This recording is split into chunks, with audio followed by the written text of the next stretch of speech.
Die skep van sigblaaie in Revit is 'n belangrike stap in die voorbereiding van konstruksiedokumente vir aanbieding en verspreiding.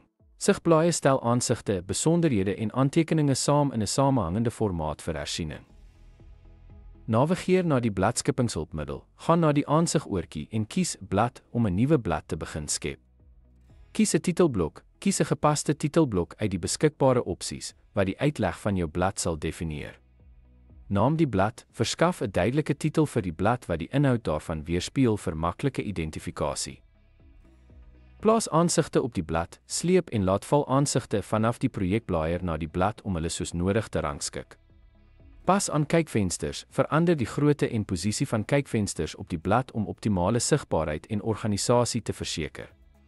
Voeg by aantekeninge en besonderhede, sluit enige nodige aantekeninge of bykomende besonderhede in om die blad se inligtingsinhoud te verbeter.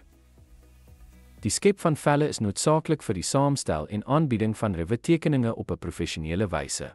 Goed georganiseerde velle vergemaklik effektiewe kommunikasie met belanghebbendes.